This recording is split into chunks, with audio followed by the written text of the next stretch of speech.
Again, I'd like to welcome everyone to today's MSDN webcast, using grid computing to scale Excel services. And without any further delay, I'll turn today's session over to our presenter, Dan Cerulli. Dan? Thank you very much, Tracy. Well, good morning, everybody. Thank you very much for attending. My name is Dan Cerulli, and I am the Director of Products at Digipede Technologies. We are a software developer that has a grid computing product, and we work with a lot of Microsoft technologies. One of the exciting ones we work with is Excel services. And that's what I'm here to talk about today, using grid computing to scale Excel services. But since this is a new product and many people have not been using it yet, I'm first going to give a primer on what Excel services is. Excel services is an exciting new Microsoft product, and I want to make sure we all understand what we're talking about here. And because this is, of course, an MSDN, the D stands for Developer Webcast, I want to talk about what this means for developers, and specifically user-defined functions. These are a new concept in Excel development, and a very, very powerful one, the greatest way for developers to work with Excel yet. Then I'm going to veer off and talk a little bit about grid computing, and let you know what grid computing is, what I mean when I say grid computing, because it means a lot of things to a lot of different people. And finally, show how they work together. There's a reason that I'm talking about these two very different technologies in the same conference or the same webcast. And I will bring them together and let you know why Excel services and grid computing have a great overlap. And of course, we're going to see some samples throughout. Now, before I get started, just to let me know exactly who is in the audience, if you could please answer these questions. Have you seen Excel services before? This is something new. It's been released in beta, of course, but it's a very new concept, and it's not just an upgrade of an existing product. Excel services is brand new, and I see that most people have not seen what it is. Well, that's good. I'm gonna spend some time explaining what Excel services is, so you get an idea of what this product is about. And I see no one's written any user-defined functions yet. That's fine too. I do plan on going through all of that, and some people have had a little bit of work with it. So great, that's just fine. Now that's the Excel services half of this thing. I'm going to flip over to the next poll. What about grid computing? Is there anyone out there who's done any grid computing in the past? Maybe you haven't done it, but I have given a few webcasts in cooperation with the developer, MSDN, Developer Network. So maybe you've seen some of those webcasts, or maybe you've done this on a different technology. .NET has a little bit of, there's some advantages to doing grid computing purely in .NET, and we'll go over a few of those. So we've got a little bit of everything here, including someone who's been to one of my webcasts before. Well, that's great. Okay, well, I will make sure that I cover the bases on Excel services and user-defined functions, and that I give a good basis for what grid computing is before I put all this together. So thank you very much for taking the polls. Now, on to Excel services. Excel services is part of the Microsoft Office 2007 family, but it's actually part of the SharePoint server product. It's a server-side calculation engine for Microsoft Office. Now, we've all used Office, we've all used Excel for a long time. The calculation of the spreadsheets is actually done within the client. Well, Microsoft has now taken that calculation engine, and they have made it into a server product that can calculate spreadsheets on a server side as a service. Although they don't really use this term very often, it's really putting Excel into a service-oriented architecture. Now, they've added a couple of ways to interface with that architecture. First, for user interface, they've added very high-fidelity dynamic browser rendering. That looks like a spreadsheet, but in a browser. So you've got on your server a representation of the spreadsheet capable of being calculated, and you've got in a browser a way to show that. So people can now look at these spreadsheets without even having an Excel client on their machine. Now, in addition, Microsoft has added web services interfaces, so you can have programmatic access to that spreadsheet logic. So again, you put a spreadsheet up on a server. There's a calculation engine on that server that knows how to calculate that spreadsheet. They've given you two different ways to take advantage of that spreadsheet, either by looking at it in a browser or by actually writing software to talk to web services interfaces into the spreadsheet. Now, why would they want to do this? We've all used spreadsheets on our desktops for years. What's the advantage of putting it up on a server? Well, one is you can now use spreadsheets to interact with, say, display key performance indicators in a portal or in a dashboard within a browser. As many people get much more of a service-oriented enterprise, and they've got applications they're writing that are in browsers that are showing interesting information, graphs of KPIs or dynamic information. By putting Excel up there, you have access to really where most information or a lot of information in many enterprises lives in Excel. Well, now those Excel spreadsheets can be accessed by things in a browser. It also gives you a great way to share spreadsheets, better than ever before. And let me give a kind of a specific example for this. Let's say I work at a mortgage brokerage house, and I'm in IT, and I've written a spreadsheet that I can give to all the customer service representatives who sit on the phone and give people quotes for mortgages. And my spreadsheet takes into account their income and the size of the loan, the fee structure that we impose, the interest rate. And so I want to give this spreadsheet to the 100 people who sit on the phone and give quotes all day.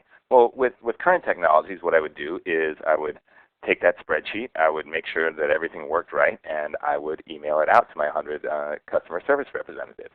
And then I would hope that they all start using the current version. And I would hope that none of them goes in and accidentally changes one of the values in the cells and gives out bad quotes. And when it's time for me to update that, and because we have a new fee structure, I've got to make a new spreadsheet. I have to email it out to everyone, and again, hope that they use the current version. Well, with Excel services, that's all a thing in the past. Now I can take that spreadsheet, make sure that it's exactly where I want it, and I can just publish it up to the server. All my customer service representatives, they simply use that, look at that spreadsheet in a browser. It's always current. And there's no chance that they can change a cell that I don't want them to change because I have control over that.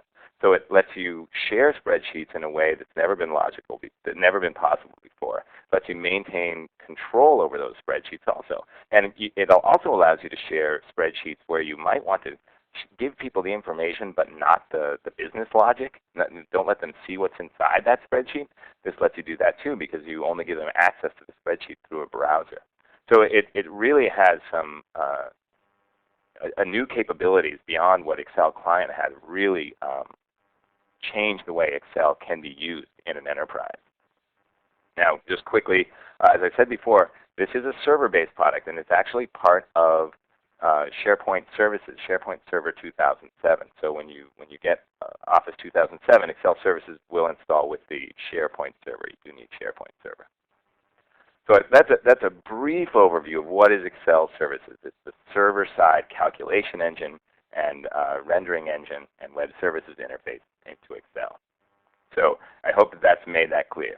Now, what is a user-defined function? Well, for those of you who have worked with Excel for a while, you probably know that there have always been, not always, but for a decade or more now, there have been ways to write programs to interact with Excel, to programmatically do things in Excel. There used to be VBA, which it was tremendous for its time. It was really groundbreaking at the time. But ultimately, it's a very small subset of what you might want to do with software development. It was very limited. Since 2003, you've been able to put .NET code behind spreadsheets using the Visual Studio Tools for Office. That was a great step up. It really gave you full managed code, full access to the .NET libraries from within spreadsheets. But it was a little bit difficult to implement. Deploying was difficult as well. They have now, with Excel Services 2007, gone another step, and they've created really the simplest way yet to add programmatic functionality to your spreadsheet. It's called a user-defined function. And a user-defined function lets you call a method from any .NET DLL from directly within spreadsheet cells. So there's no longer difficulties in deployment. There's no longer trying to capture events. You can literally refer to the methods from your DLL right within your spreadsheet. And it's very easy to do that, to take any method in a .NET DLL and make it into a user-defined function that can be called from Excel. You simply add a reference to the server UDF DLL, and it's very attribute-based. You add an attribute to your class, and you add an attribute to your method. Then you simply deploy the DLL onto your SharePoint server, and you can reference that method directly in cells on your spreadsheet. It's very powerful. It's almost unbelievably easy. They've done a terrific job with it. And we're going to see some samples. Now, you see there's a limitation there on the bottom. The methods, you can reference them directly in the cells of your spreadsheet. In Excel 2007, in the client, it doesn't know anything about user-defined functions. It's just going to appear as an unknown. It gives you the name error because it doesn't know the name. So we'll see that, and I'll explain it as we do it. So again, kind of to reiterate, this time looking at some code. By the way, I'm going to be using C# for all the coding that I do today. It's going to be light C#, but this is available in any .NET language. So say I have a method, and I would like to multiply two numbers together. Of course, this is something you could do directly in Excel. But say for whatever reason I want to do this in a DLL. I do something strange. So I've got a class. I've got a method. I want to call this from Excel. All I do is add a using directive and a couple of attributes. And let me light those up so you can see them. Again, I just bring in a using directive. I add two attributes, one to the class, one to the method, and I can now refer to that method directly from my cells in a spreadsheet. Again, very powerful and much easier than anything in the past. To use this method, I simply create a spreadsheet. I would set in one of my cells, I would reference this method. And in Excel 2007, there's a new option under the File menu. It's Publish. Just publish it up to the SharePoint server, and voila, it'll be there. Now, if you want your users to be able to modify any of the cells, you simply, when you're publishing it, you let Excel services know which cells you'd like to modify. Okay, that's been a lot of talking, and I've gone through a bunch of things. It's very simple, and rather than go slowly through all those slides, what I'd rather do is spend a little bit of time showing it to you. So I'm going to show you quickly how to take a method, make it into a user-defined function, and then deploy that over to a SharePoint server. So without further ado, I will switch over to Visual Studio 2005. And you should all be looking at Visual Studio 2005 now. Now before I go too much into this, I want to explain what this method does. It's called SUMInterval. It takes two integers, as you can see, and it adds up them and every integer. From the first, keeps adding first, and then the next one, all the way up to the second one. Now the reason I wrote this method is that for my New Year's resolution this year, I did a push-up on January 1st and a push-up and a sit-up on January 1st. And then I did two push-ups and two sit-ups on January 2nd.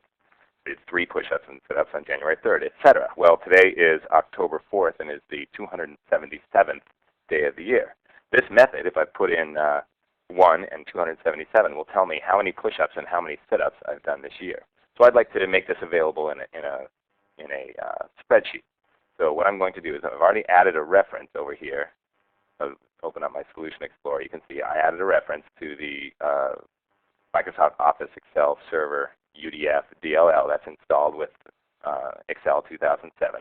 And I will add right now, if you are having trouble seeing the whole screen, you can hit the F5 key and it will maximize your screen real estate. So to make this method, SUMInterval, that I would like to call from a spreadsheet into a user-defined function, I will simply here bring in a using directive.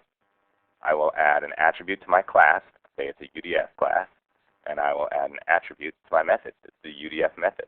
I'm now going to recompile this. It succeeded, and now I've got a DLL that's capable of being called from SharePoint. So I'm going to copy that DLL over to my SharePoint server. And I've got to map a drive here. There we go. Try copying that again.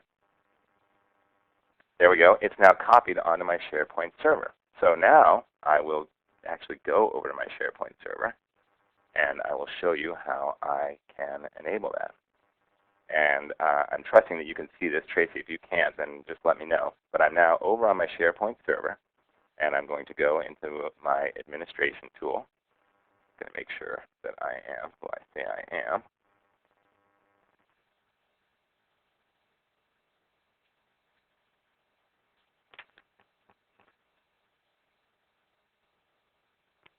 Waiting on SharePoint here. Okay.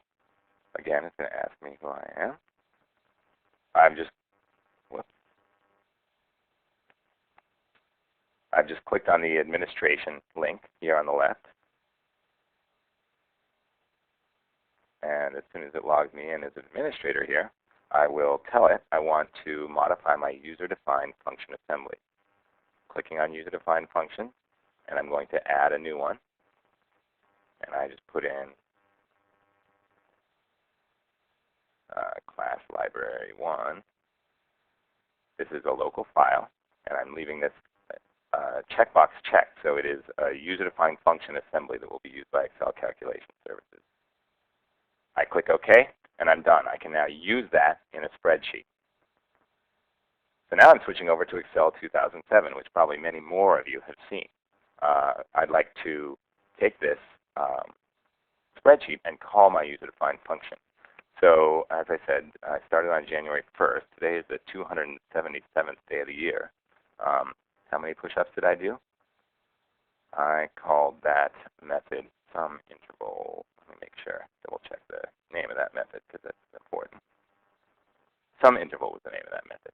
So I will just say equals sum interval of that and that. So you see, I'm calling that method directly from within this cell. Now, Excel client, Excel 2007, it doesn't know what sum interval is. It's giving me an error here because it doesn't know it. I just have to trust that I've typed that properly.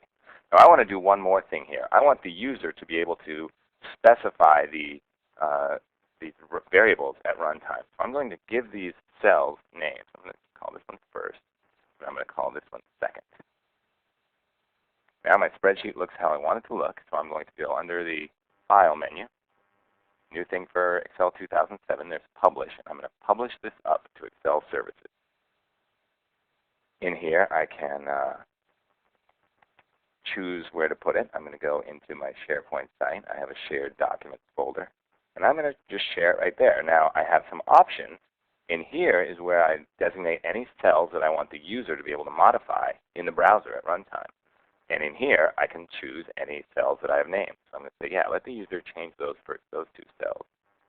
OK. And now open it. I'm going to leave this selected, open the workbook in a browser after I save. So it's now publishing it up to SharePoint. And now you'll notice it's open an Internet Explorer browser window. And you can see my calculation is complete. These are the two numbers I entered. This number it got by calling my UDF in my DLL. Again, this is very powerful. I can now do very complicated work from within a spreadsheet. And the user, because I gave the user the ability to interact with this spreadsheet, over on the right, let me resize this thing a little bit. Okay. Over on the right, you see parameters. These are the parameters I said I wanted the user to modify. So the user can put in new numbers. Say, by the end of the year, how many push-ups have I done? And that's correct. By the end of this year, I will have done 66,795 push-ups. So there you can see the real ease of taking a method in just a plain old .NET DLL, any .NET assembly, adding a couple of attributes, throwing it over on my SharePoint server, and I can now access that. Now that method could be doing some very complex things. Of course, really doing simple things you can do right in Excel.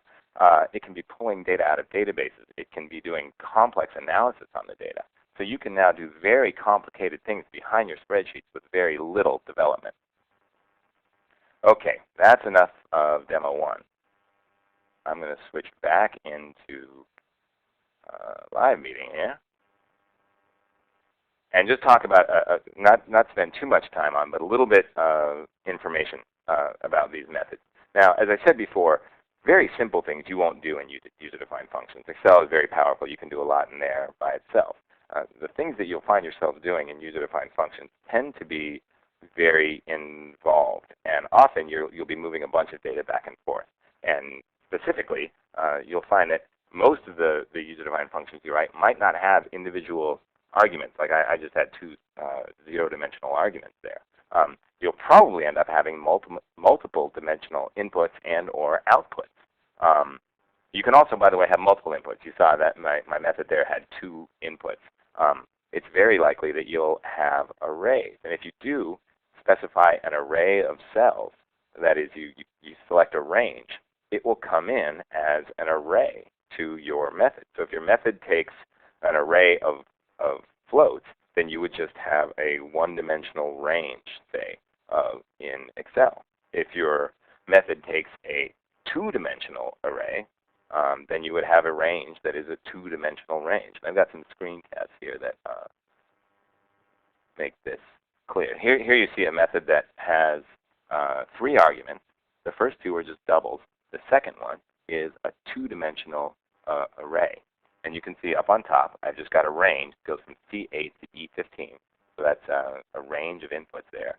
And it will come into my method as a 2-dimensional array. And I have objects here.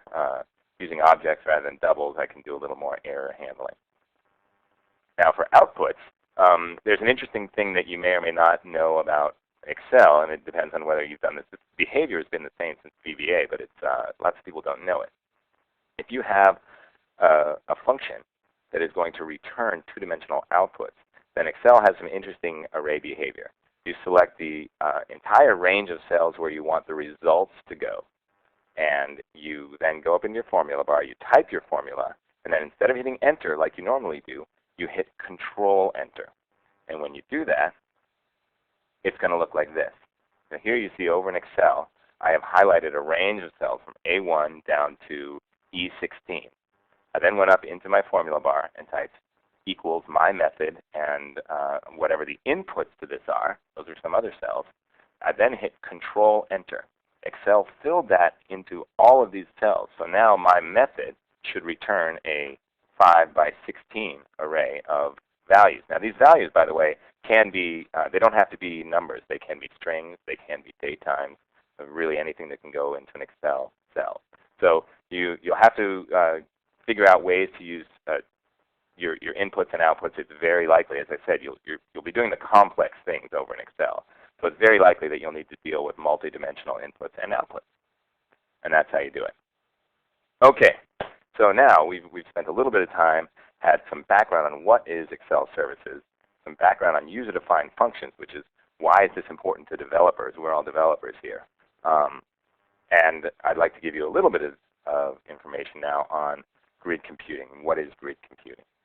Well, the concept of grid computing has been around for about a decade now, as the term really came into use in about 1996. And it really means a lot of different things to a lot of different people. To some people it means SETI at home and using 10 million PCs around the country and around the world all together. And to other people it means a grid of supercomputers doing hurricane simulations. Well, I'm not necessarily talking about anything like that. In fact, I'm going to give a very general description, which is just combining the power of multiple machines to deliver increased application performance.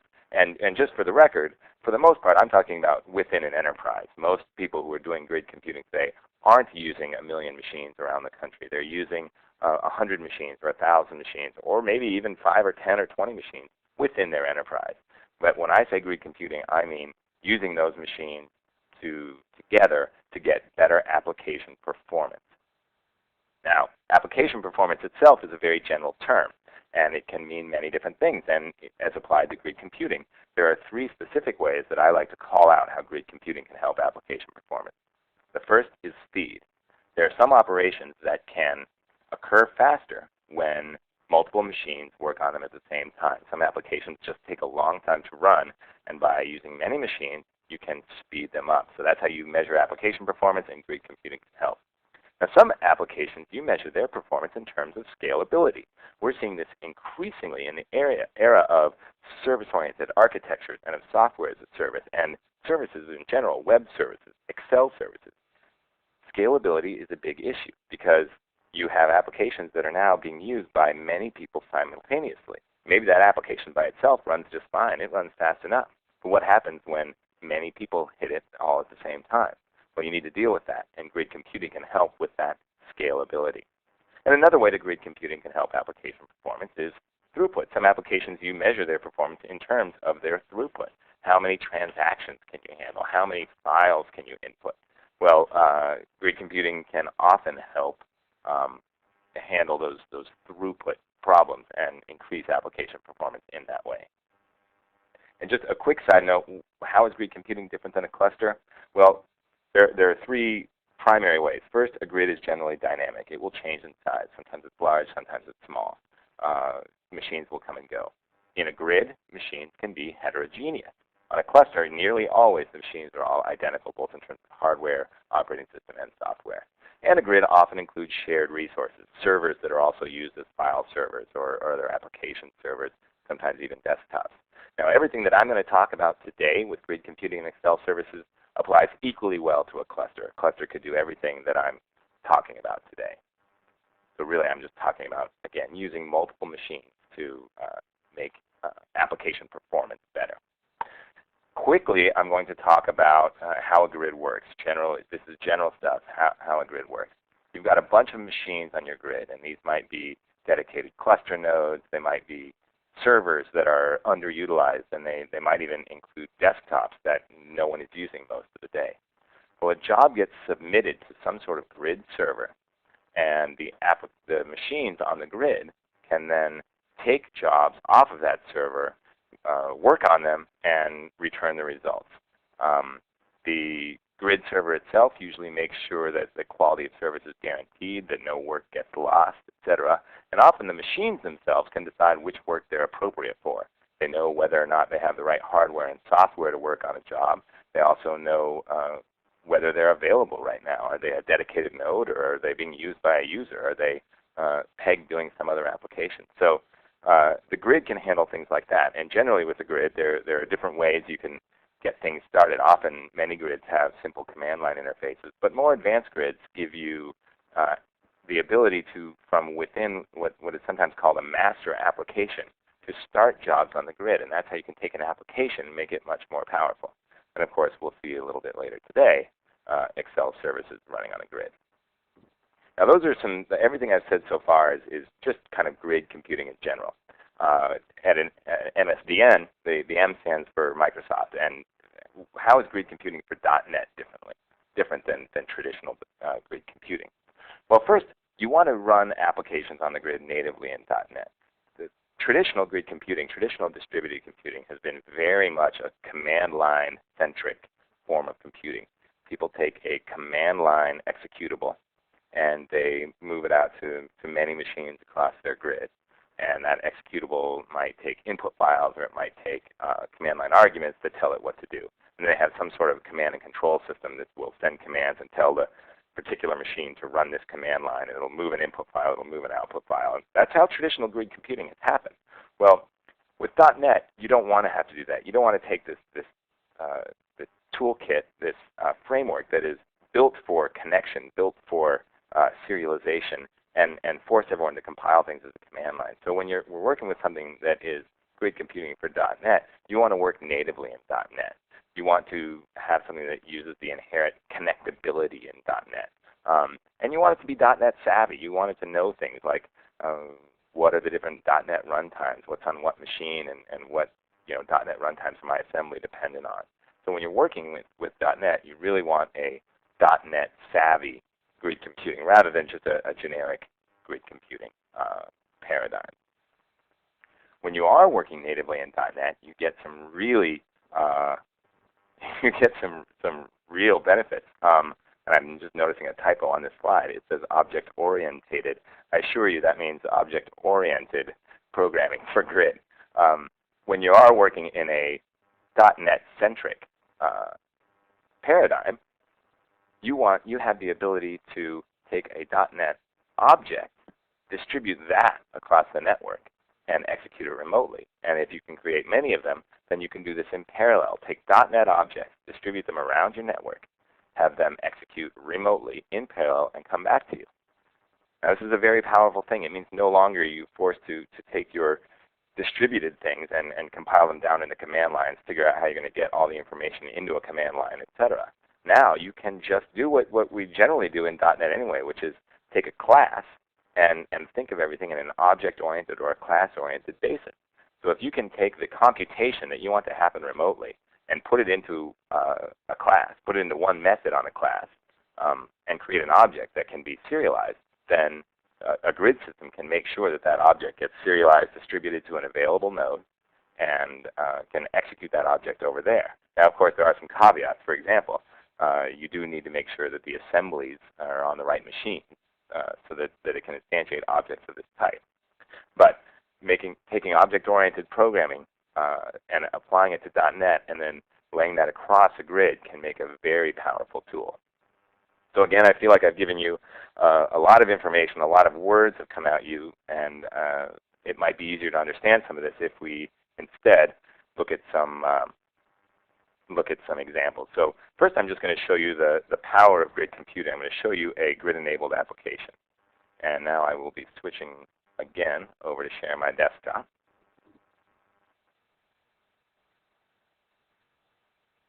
And you should all now be looking at a brightly colored blue, purple, green, and black picture. Some of you may recognize this. This is a portion of the Mandelbrot set. Mandelbrot set is a mathematic construct that was discovered by a mathematician, Benoit Mandelbrot.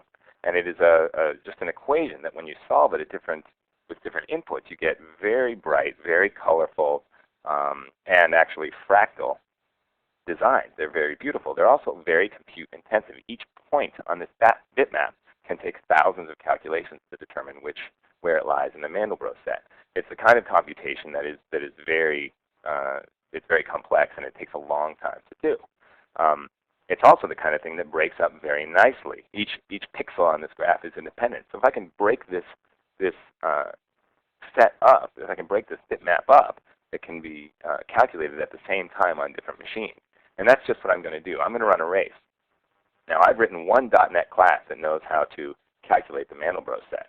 On the left, I'm going to just instantiate those objects, and I'm going to do the calculation all on my machine. On the right, I'm going to do this across a grid. I've got 8 machines here in my office that will be working together. So now I'm clicking the Start button, and we'll see both screens go gray. And what we'll see here is simply the power of grid computing. I've got 8 machines working on the problem on the right side of the screen, and I've got one machine, my machine, working on the problem on the left side of the screen. Not surprisingly, 8 machines can get a lot more work done than one machine. Now that just is common sense. That's not probably surprising to anyone who's on this webcast. What's great about this is that this is .NET grid computing. I have a .NET class that has some member variables that indicate which portion of the graph it should calculate. That .NET class is identical. The one that I wrote to run on one machine is the same one that's running on many machines. This is a very .NET-centric way of doing grid computing. And I hope this illustrates, I'm not even going to wait for this thing to finish because it takes so long on one machine, but I hope this illustrates to you the power of grid computing and why grid computing is useful in the first place. I'll now switch back into live meeting here. And we've now seen Excel services. We've talked about user-defined function. We've seen a little bit of grid computing. And now I want to bring it all together and show some samples. Why are we talking about grid computing and Excel services in the same webcast? Well, before I get to that, one quick diversion. First, I want to talk about web services. If you search on the internet, if you search on web service and grid computing together, you're going to get a lot of hits. And the reason you'll get a lot of hits is people have realized that, as it turns out, grid computing, grids, are a great way to scale web services. For the last 5 years or so, more and more enterprises are putting more and more applications behind web servers. They're doing more and more interesting things. And when you do interesting things, you do difficult things. When you do difficult things, you have a lot of computation involved. So web servers have a couple of different jobs. They've got to handle all of the calls that are coming in. They just have to sit there and everything every call that hits that web service, the web server has to handle that call. And they're now being asked to do some intense computation. Whenever you make something available as a service, you have to deal with increased and unpredictable usage, dramatically different usage loads. Sometimes a day you might have hundreds of people hitting your web server internally. Other times a day you don't have anyone. So you might want to have a hardware behind that web server that is very scalable and dynamic in itself. And as it turns out, grids are great for that. So grids have been kind of acknowledged as a great way to provide the scalability that you need when you're taking an application and making it available as a web service. Now, how does this apply to Excel services? Well, when you take these spreadsheets and you make them available to many people at the same time, you're going to find that you have the exact same scalability needs for Excel services that you do for a web service. You're going to have increased usage. You're going to have unpredictable usage. You'll have usage peaks. Now, SharePoint in itself has some scalability solution. In fact, you can create a cluster of SharePoint servers, and that works very well. But if you're using user-defined functions a lot, and you're, as I said before, doing complicated things in those user-defined functions, you can make better use of your hardware, your OS, and especially your SharePoint licenses by taking those user-defined functions and not running them on the SharePoint server, but moving them off onto a grid of just plain old machines. What this does is it allows your SharePoint server itself to scale much better. Your SharePoint server can concentrate on doing the things only a SharePoint server can do, while you're using all your other machines in your enterprise that have .NET on them to do the user-defined function. And the important thing to know here is that you don't have to parallelize your software to take advantage of the grid. You don't have to break a piece of work up to run on many machines. Simply by moving it off your SharePoint server onto another machine, you gain scalability. So what do I mean here? I mean that you'll be getting Excel services calls will still be coming in and hitting your SharePoint server. And your SharePoint server will be running the calculation engine. It'll be serving up the portals, doing the thing a SharePoint server does. If you can take your user-defined function, your plain old .NET code, and run those on the grid, you'll get much better use of your SharePoint server. Now, I want to make one point, again, a little bit more clearly.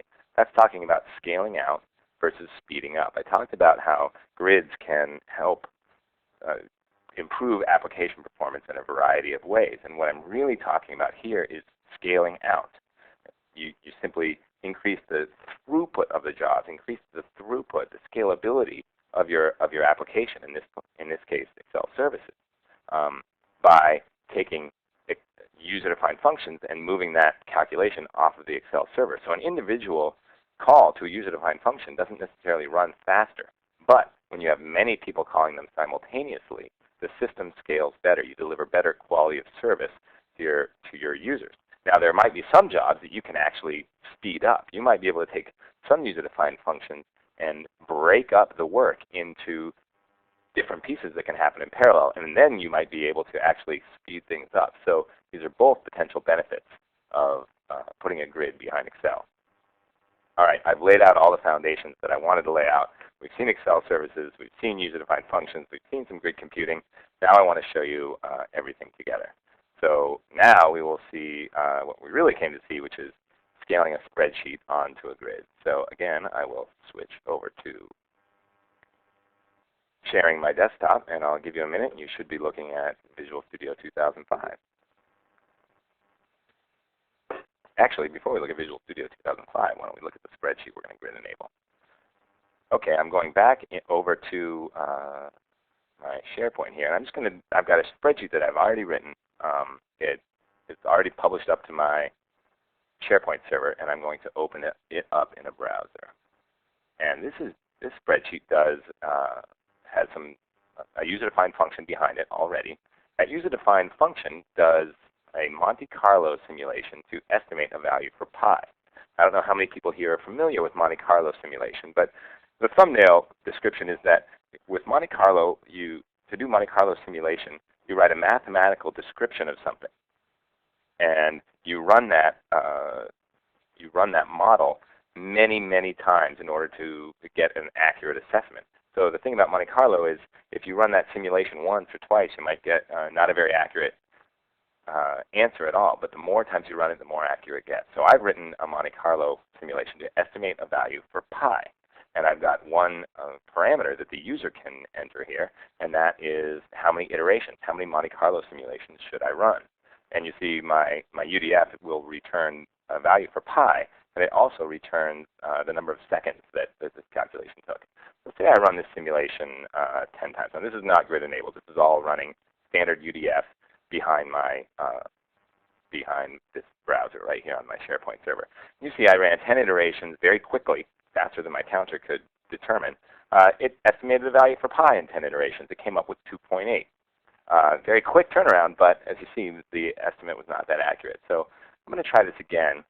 We'll bump it up a little bit. We'll do 1,000 iterations, see if we can get, what I'd really like to get is 3 or 4 or 5 digits of significant digits. And now you see 3.1. We're getting closer. Again, it's still happening very quickly, but my answer is not nearly as good as I'd like it to be. So I tried doing 1,000,000 iterations here. Now you see I'm actually starting to get, I've got several digits, significant digits that are correct. And you see it's starting to take up a little bit of time. That took about 1/10 of a second. Still, this answer isn't good enough for me. I can see that I'm going to have to run this simulation a lot in order to get a good value. And so I'm going to run this now 100 million times and see what that does. I'm clicking the apply button here, and as you can see, nothing's happening now. SharePoint has given me the operation in progress. It means that it's taking a while. Meanwhile, my UDF right now is churning through 100 million iterations, and I've got now up to 3.141. It's getting better and better, but you see that took 12 seconds of calculation. Now I'm going to open up, I have a performance monitor here. I'm going to open that up and show you. I'm actually monitoring a few CPUs on my network here. There's a pink one on the right. That's my SharePoint server. So I'm going to start this calculation again, and then I'm going to switch over here. And I forgot to type in the 100 million. Hold on. Let's do that again. We'll do this again, 100 million. Okay. And while that's calculating, this is what's going on my CPU. My SharePoint server is completely pegged right now, trying to figure out what pi is. It's got one thread in that UDF, and it is going nuts. Now that's fine. It takes 10 seconds. But what happens if anyone else uses the SharePoint server at that point? Say they just want to not do anything complicated. They just want to view something in the portal. Well, the SharePoint server was so busy calculating pi for me that it's going to be very slow, very unresponsive to any user who comes in to do anything else. And this is the kind of thing that grid computing can help with, by taking that calculation and moving it to a machine on the enterprise that is available for computation. So I'm going to bounce IIS here because I'm going to replace a DLL out from under it. And let's go over to, whoops, hit the wrong button. I'm going to go over to Visual Studio, and we'll modify that DLL. So I'm now going to show you how to take a DLL that already is a UDF. And of course, as I mentioned at the top of the broadcast, I do work for DigiPeed Technologies. We do sell grid computing technologies. There are other things out there, but I'm going to show you how you take a .NET class and grid enable it. So in this case, I've already got this thing ready for UDF. I'm going to bring in our product, the DigiPeed framework. And we have several different development patterns, one of which is a derivation pattern called the worker pattern. I'm going to derive this from a worker class. That enables objects of this class to now be grid objects. It enables them to distribute themselves around the network. As you see right here is the method that I've been calling. And within that method, I've got a little region I've marked out here called Monte Carlo simulation. This is all the work. This is where all the iteration happens, where all the math happens. And this is the portion that I'd like to move onto another machine. So as I said before, the way a grid object works is it gets serialized, moved to an available machine on the network. And while it's on that machine, it's deserialized, and a method gets invoked over there. So in our case, we have just a virtual method that we can override. So I'm going to override the do work method. And in here, I want to do all the work. So I'm going to take this region, so my Monte Carlo simulation, and I'm just going to literally move that into this do work method. Now all I have to do is figure out how to launch a job on the network. Now I'm using some variables here, so the first thing I better do is make sure those variables get there. Do work is a parameterless void method, so I'm going to have to use member variables in my class to do that. That's no problem. I'll just bring in some member variables in my class, and in here I will use those member variables. Okay, so now I've got I've got my class grid enabled. I just need to start a job on the network. Well, first we need to be able to communicate with the grid server. In our case, we have a class called DigipeEat Client that knows how to do that. The communications on our system are all web services based, by the way, so all I need really is the name of the server. We do have a login and password, and here you can see I'm cleverly hard-coding my name as my login and password on the system. Now, I mentioned that when you're using grid objects, you do have to make sure that the proper assemblies exist on all the machines. Well, this can be a very difficult part of implementing any grid, but when you've got a .NET-centric grid solution, things get much easier. Because we have .NET Reflection, all I have to do is tell the system which class I'm going to be distributing. And the system can then use .NET Reflection to determine all of the assemblies that need to move onto a machine to work on that class. So that's a very powerful line of code. But the one caveat is that we don't move things that are in the GAC. And I'm actually dependent on a file that's in the GAC on my SharePoint server, but not on the other machines on my grid. So I can tell the system there's one more DLL, and it exists on my system right here on this D drive. Make sure that goes along with it too. So now that I have my job template set up, that describes all the files that are going to move, I can actually create my job. And that job is going to have one task. A task is something that happens on one machine.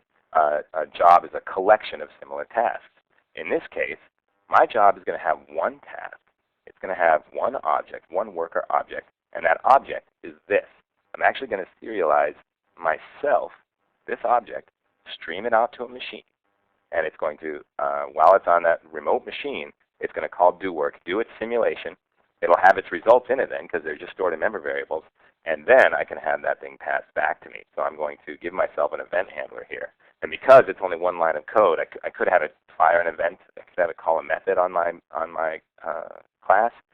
In this case, since I really only need to grab one value out of it, I'm just using an anonymous delegate.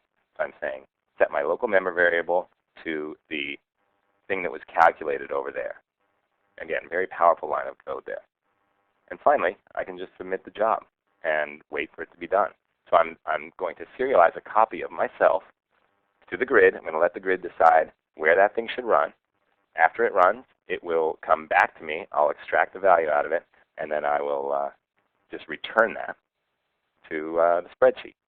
Okay, we've thrown a lot of code in there, and I just compiled it. It worked. I'm going to copy that DLL over to my SharePoint server. And now let's go over to the SharePoint server and see how that works. Okay, again, in SharePoint, I'm going to open that spreadsheet here in the browser. And here it comes. And now it's going to be the same spreadsheet. We've got a very similar DLL behind it, but as you know, now that DLL is grid enabled. So SharePoint has taken a while to wake up. I'm going to run the 100 million iteration job. And while that runs, let's see what's happening on my grid. Did it work?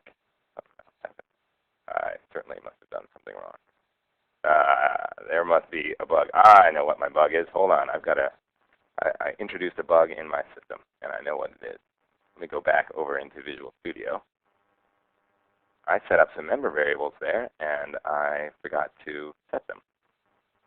I've got a member variable called mNumIterations, and that's got to be equal to numIterations. There we go. Now you know I'm really working on live code here, huh? Okay, recompiled. Let me copy that back over to SharePoint. And then let's go back over to that SharePoint server and reload the spreadsheet. Yeah, clearly there were some strange numbers going on in there.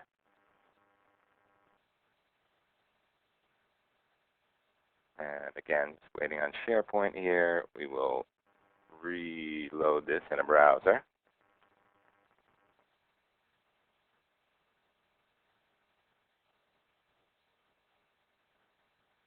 And as soon as that is up, I will tell it to run 100 million. Now, let's see what else is going on my grid. Now we see my SharePoint, which is this pink bar here. That server is available. Other people can be doing things on that machine right now without having their performance affected. another machine on the grid was very busy. And I come back, I can see in about the same. It was taking about 12 seconds. Again, I get all the same work done, but I've left my SharePoint server alone. My SharePoint server is now available for other people to use. Now, the great thing about Monte Carlo simulation is that this work can actually be broken up. In the interest of time, I'm not going to do it, but it's only really about 3 or 4 more lines of code to take this simulation and break it into pieces so that it can run faster on many machines simultaneously. But rather than go into that code, I'm actually just going to switch back and show you my last demo, which is putting it all together, show you a production quality worksheet. This is something that we built in cooperation with Microsoft, with the financial services team, and some people at the Cornell Theory Center at Cornell University. This is a spreadsheet that has a portfolio of bonds in it, and I'll show a little bit more of the Excel capabilities here. I'm actually looking at a different worksheet in my spreadsheet. Again, you can see the high quality rendering here in HTML. And this is going to take some work and run it across the grid on many machines simultaneously. This spreadsheet takes a portfolio of bonds, and taking into account their coupon, their maturity rate, it will value this portfolio under a variety of interest rates. It's very compute intensive, so it's the kind of thing that you would like to move off of your SharePoint server. In addition, each bond can be priced separately, so it's very easy to break this up. I've simply got one class that knows how to value one bond, and I just create one of those objects for each bond. And I'll just price 50 of these bonds here, and I'll click Apply. This is now starting a job on my grid, and as I said before, I think I'm working on 8 machines here, somewhere around 8 machines. So getting a bunch of CPUs, and actually at least 1 or 2 of those are dual CPUs. So we're working on somewhere between 8 and 10 CPUs now, and we've got a bunch of information back. So we got our portfolio value and our interest rate, but I also returned a bunch of interesting information here. In that 16 seconds that took to calculate, I did about 114 seconds of calculation time, utilizing all these machines, and you see I can see how efficiently I used each node. So this is the kind of calculation that user would have been waiting for nearly 2 minutes with this running on one machine. But by using the power of grid computing behind Excel services, was able to return it in under 20 seconds. And here you see I'm using some of the nice Excel 2007 features like the context coloring. So that's it for the demos. If there are 3 things you remember from today, first, Excel services is making spreadsheets into tools for the enterprise, not just for the user, but for the enterprise. Now, Excel spreadsheets can be part of your service-oriented architecture. Second, user-defined functions are the greatest thing to happen to Excel since Excel. You now have very easy access to the power of .NET from within your spreadsheets. And third, when you start making things available as a service and you start doing interesting, complex things behind those spreadsheets, you might want to think about using grid computing to add the scalability that's necessary for successful implementation. Now, I have a bunch of links up here. I have a couple of Excel services links, and I would like to say that our product, a little plug here, the Digipede Network, has a fully featured free developer edition. So if you're interested in that, there's a link there. I have links to 2 blogs, and the bottom one is mine. It's westcoastgrid.blogspot.com. And if you don't want to write all these down, I'll put up a post later today that has all this and actually some other further reading. So if you remember one link, westcoastgrid.blogspot.com, and I'll put up the rest of the links there. And with that, I've completed everything I needed to go through. Tracy, I will hand this over to you and open the floor to questions. Excellent. Thanks, Dan. Remember, for more information, everyone can print a PDF of today's session. To do that, just go to the File menu in your upper navigation bar. We will be getting to the questions and answers here shortly, so go ahead and feel free to submit your questions now.